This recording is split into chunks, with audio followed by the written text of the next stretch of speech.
নমস্কাৰ ষ্টুডিঅ'ত মই নেত্ৰজিৎ বৰা ইউচিচি সমৰ্থন কৰিলে চকী খহিব গৌৰৱ গগৈৰ কংগ্ৰেছ আৰু গৌৰৱ গগৈ কটাক্ষ কৰি এবাৰ বিস্ফোৰক মন্তব্য ভূপেন বৰাৰ বিপুৰীয়া বিধানসভা সমষ্টিৰ বিজেপিৰ বিধায়ক ভূপেন বৰাৰ মতে ইউচিচিক যদি সমৰ্থন কৰে তেতিয়াহলে বিপদ অনিবাৰ্য গৌৰৱ গগৈ শেহতীয়াকৈ অসম চৰকাৰৰ কেবিনেটে ইউচিচি সন্দৰ্ভত লোৱা ডাঙৰ সিদ্ধান্তৰ পাছতে এইবাৰ প্ৰতিক্ৰিয়া প্ৰকাশ কৰিছে ভূপেন বৰাই আৰু এই প্ৰতিক্ৰিয়া প্ৰকাশ কৰি এইবাৰ গৌৰৱ মল্লিকাৰ্জুন খাৰ্গে আৰু কংগ্ৰেছক ক্ষুদ্ধাৰ সমালোচনা ভূপেন বৰাৰ সবিশেষ দৰ্শকসকল জনাইছো গুৰুত্বপূৰ্ণ খবৰ এই মুহূৰ্তত ইউচিচি সমৰ্থন কৰিলেই গৌৰৱ গগৈৰ চকী খহি যাব কংগ্ৰেছ আৰু গৌৰৱ গগৈৰ বিৰুদ্ধে এইবাৰ গৰজি উঠিল ভূপেন বৰা মই কংগ্ৰেছ ত্যাগ কৰোঁতে মোক উপলুঙা কৰিলে এতিয়া নিৰ্বাচনত হাৰি ইভিএমক দোষাৰোপ কৰি আছে নিজকে আত্মসমালোচনা কেতিয়াও নকৰে কংগ্ৰেছে ধুবুৰীত জিকিল কংগ্ৰেছৰ বাবে ইভিএম ঠিকে আছে বাকি সমষ্টিত বিজেপি জিকিল কংগ্ৰেছৰ বাবে ইভিএম বেয়া কংগ্ৰেছ দলটো দিনক দিনে অধপতনলৈ গৈ আছে মন্তব্য এবাৰ এপিচিচিৰ প্ৰাক্তন সভাপতি ভূপেন বৰাৰ বৰ্তমানৰ বিজেপিৰ বিধায়ক বিপুৰীয়া সমষ্টিৰ ভূপেন বৰাই এবাৰ ক্ষুদ্ধাৰ সমালোচনা কৰিছে গৌৰৱ গগৈ আৰু মল্লিকাৰ্জুন খৰ্গে সহ কংগ্ৰেছ নেতৃত্ব ইতিমধ্যে ভূপেন বৰাৰ মতে ডাঙৰ মন্তব্য কৰিছে যে ধুবুৰীত যেতিয়া কংগ্ৰেছ জিকিল তেতিয়া ইভিএম ঠিকে আছে কিন্তু যেতিয়া আন সমষ্টিত বিজেপি জিকিল তাত ইভিএম বেয়া নিজকে কেতিয়া আত্মসমালোচনা নকৰে কংগ্ৰেছে এবাৰ কংগ্ৰেছক কটাক্ষ কৰি ডাঙৰ মন্তব্য কৰিছে ভূপেন বৰা পুনে পুনে ভূপেন বৰাৰ মন্তব্য আছে আগবঢ়াইছে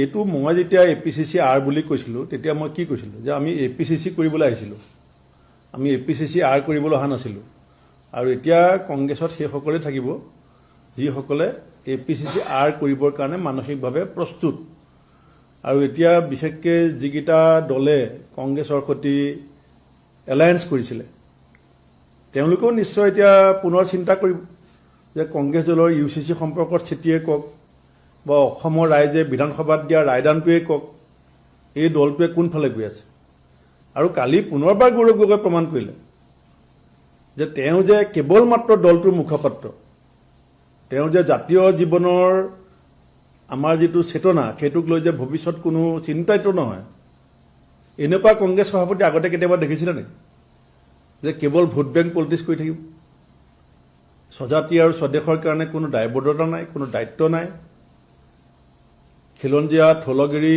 ভূমিপুত্ৰসকলে কি ভাবিব দলটোৰ ওপৰত সেই সম্পৰ্কত একো ভাবিবলৈ আজৰি নাই কেৱল স্ক্ৰিপ্ট ৰিডিং কৰি আছে এনেকুৱা আগতে কেতিয়াবা কংগ্ৰেছত হৈছিলে নেকি ইউচিচি যেনেধৰণে বিৰোধিতা কৰিছে বা মানে বিজেপি চৰকাৰৰ যিবিলাক নীতি বিৰোধিতা কৰি অহাৰ কাৰণে কংগ্ৰেছ দলৰ আজি এই অৱস্থাটো হৈছে নেকি যে 19 জন বিধায়কৰে 18 জনেই সংখ্যালঘু হৈছে এজন মাত্ৰ হিন্দু বিধায়ক হৈছে তাকো সেই সমষ্টিটোত সংখ্যালঘু ভোটাৰৰে অধ্যুষিত সমষ্টি বুলি ক'ব লাগিব চাওক বিজেপি দলটোক বা চৰকাৰখনক বিৰোধীয়ে সমালোচনা কৰাটোত কোনো আপত্তি নকৰে কিন্তু আপুনি সমালোচনা কৰিবলৈ যাওঁতে এইটো চাব লাগিব যে জাতিটোৱে কি ভাবি আছে আপুনি জাতিটোৰ হৃদস্পন্দনটোক অনুভৱ কৰি পেলাই আপুনি জাতিৰ কণ্ঠ হ'ব পাৰিছে নাই পৰা যদি আপুনি কেৱল কিছু সিলেক্টিভ মানুহৰ কণ্ঠ হ'বলৈ চেষ্টা কৰে তেতিয়া জাতি আপোনাৰ লগত কিয় থাকিব আপুনি কেৱল এতিয়া যদি নগাঁও উপ নিৰ্বাচনক কেন্দ্ৰ কৰি পেলাই এটা দলৰ সভাপতিজনে কথা কৈ থাকে ৰাইজৰ মাজতো ৰাজনীতি বুজি পোৱা যথেষ্ট সচেতন ব্যক্তি আছে তেওঁলোকে কথাবিলাক চাই আছে আৰু সেইকাৰণে আজি দলটোৰ এই অৱস্থালৈ গৈ আছে আৰু যিটো দলে ইমান ডাঙৰ এটা মেণ্ডেট এনডিএক অসমৰ ৰাইজে দিয়াৰ পাছত ইভিএমক দোষাৰোপ কৰে কাৰণ আপোনালোকে ভাবে নেকি যে দলটোৱে কেতিয়াবা আত্মসমালোচনা কৰিব বুলি দলটোৱে কেতিয়াবা আত্মসংশোধনী কৰিব বুলি এতিয়া মই দলটো ত্যাগ কৰাৰ বিষয়টোক তেওঁলোকে যিধৰণে উপলুঙাৰে চালে সেই উপলুঙাখিনিৰ লগত যদি উত্তৰ অসমৰ বা উজনি অসমৰ ৰিজাল্টটোক পৰ্যালোচনা কৰিলেহেঁতেন তেতিয়া আপুনি ক'ব পাৰিলেন যে দলটোৰ মাজত কিছু আত্মসমালোচনা আত্মমন্থন আৰম্ভ হৈছে। সভাপতিজনে কৈ দিলে যে EVMত মানে বেটেৰী শেষ হৈ গ'ল, গতিকে NDA মানে মেজৰিটি পাই গ'ল। আৰু ধুবুৰীত বেটেৰী ঠিকে থাকিলে, সেইকাৰণে তাত একচিটিয়া ৰিজাল্ট হৈ গ'ল। মোৰ সমষ্টিতে এটা পঞ্চায়তত বেটেৰী ঠিক থাকিলে, তাত মই 1% ভোট পাইছোঁ, 1%ও পোৱা নাই। বাকীবিলাক চেণ্টাৰত ভোট EVMৰ বেটেৰীটো বেয়া হৈ গ'ল। আপুনি মানসিকতাটো চাওক যে দলটো কোনফালে লৈ যাব। সেইকাৰণে মই যেতিয়া কওঁ, বহুত মানে মোক কয় যে ভূপেন বৰাই অলপ বেছি কৈ আছে, যেতিয়া অপৰিপক্ক আৰু স্বজাতি বিৰোধী মানুহৰ হাতত যেতিয়া এটা দলৰ নেতৃত্ব কৰিব, যিটো মই আগতে কৈছোঁ যে আহোমৰ 600 বছৰীয়া গৌৰৱোজ্জ্বল ইতিহাস, লৰা ৰজাৰ সময়ত যেনেকৈ অধপতন ঘটিছিলে, এতিয়া কংগ্ৰেছ দলটো সেই পৰ্যায়লৈকে গৈ আছে। আৰু কালিৰ পৰা সেইটো আৰু জোৰছে আৰম্ভ হৈছে।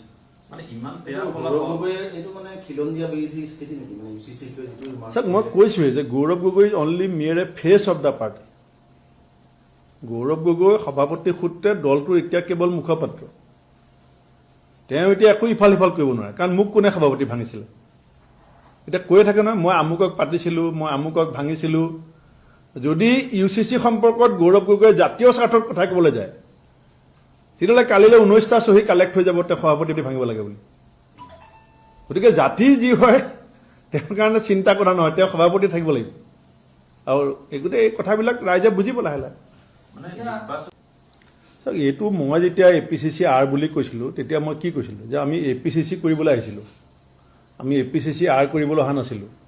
আৰু এতিয়া কংগ্ৰেছত সেইসকলে থাকিব যিসকলে APCC R কৰিবৰ কাৰণে মানসিকভাৱে প্ৰস্তুত।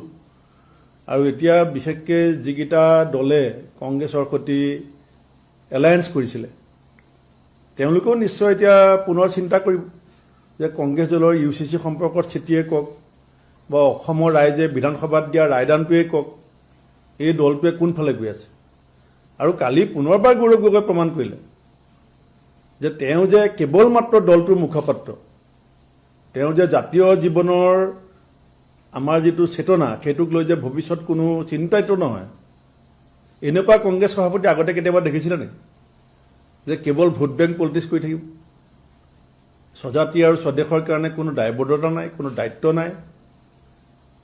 খিলঞ্জীয়া থলগিৰি ভূমিপুত্ৰসকলে কি ভাবিব দলটোৰ ওপৰত, সেই সম্পৰ্কত একোনো ভাবিবলৈ আজৰি নাই, কেৱল স্ক্ৰিপ্ট ৰিডিং কৰি আছে। এনেকুৱা আগতে কেতিয়াবা কংগ্ৰেছত হৈছিলে নেকি?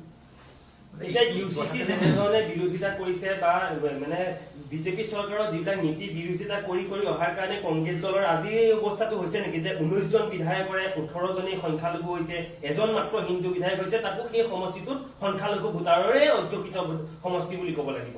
চাওক, বিজেপি দলটোক বা চৰকাৰখনক বিৰোধীয়ে সমালোচনা কৰাটোত কোনো আপত্তি নকৰে, কিন্তু আপুনি সমালোচনা কৰিবলৈ যাওঁতে এইটো চাব লাগিব যে জাতিটোৱে কি ভাবি আছে। আপুনি জাতিটোৰ হৃদস্পন্দনটোক অনুভৱ কৰি পেলাই আপুনি জাতিৰ কণ্ঠ হ'ব পাৰিছে নাই পৰা? যদি আপুনি কেৱল কিছু চিলেক্টিভ মানুহৰ কণ্ঠ হ'বলৈ চেষ্টা কৰে, তেতিয়া জাতি আপোনাৰ লগত কিয় থাকিব? আপুনি কেৱল এতিয়া যদি নগাঁও উপ নিৰ্বাচনক কেন্দ্ৰ কৰি পেলাই এটা দলৰ সভাপতিজনে কথা কৈ থাকে, ৰাইজৰ মাজতো ৰাজনীতি বুজি পোৱা যথেষ্ট সচেতন ব্যক্তি আছে, তেওঁলোকে কথাবিলাক চাই আছে। আৰু সেইকাৰণে আজি দলটোৰ এই অৱস্থালৈ গৈ আছে। আৰু যিটো দলে ইমান ডাঙৰ এটা মেণ্ডেট NDAক অসমৰ ৰাইজে দিয়াৰ পাছত EVMক দোষাৰোপ কৰে, কাৰণ আপোনালোকে ভাবে নেকি যে দলটোৱে কেতিয়াবা আত্মসমালোচনা কৰিব বুলি, দলটোৱে কেতিয়াবা আত্মসংশোধনী কৰিব বুলি? এতিয়া মই দলটো ত্যাগ কৰাৰ বিষয়টোক তেওঁলোকে যিধৰণে উপলুঙাৰে চালে, সেই উপলুঙাখিনিৰ লগত যদি উত্তৰ অসমৰ বা উজনি অসমৰ ৰিজাল্টটোক পৰ্যালোচনা কৰিলেহেঁতেন, তেতিয়া আপুনি ক'ব পাৰিলেন যে দলটোৰ মাজত কিছু আত্মসমালোচনা আত্মমন্থন আৰম্ভ হৈছে। সভাপতিজনে কৈ দিলে যে EVMত মানে বেটেৰী শেষ হৈ গ'ল, গতিকে NDA মানে মেজৰিটি পাই গ'ল। আৰু ধুবুৰীত বেটেৰী ঠিকে থাকিলে, সেইকাৰণে তাত উত্তৰ পূবৰ আগশাৰী শিক্ষা প্ৰতিষ্ঠান প্ৰতীক্ষা গ্ৰুপ অফ ইনষ্টিটিউচনছ 2026 বৰ্ষৰ বাবে আৰম্ভ হ'ল নামভৰ্তি প্ৰক্ৰিয়া। B pharm, D pharm, BSc nursing, BMRIT, BMLT, GNM, BPT। পাঠ্যক্ৰমৰ বাবে মুকলি নামভৰ্তি।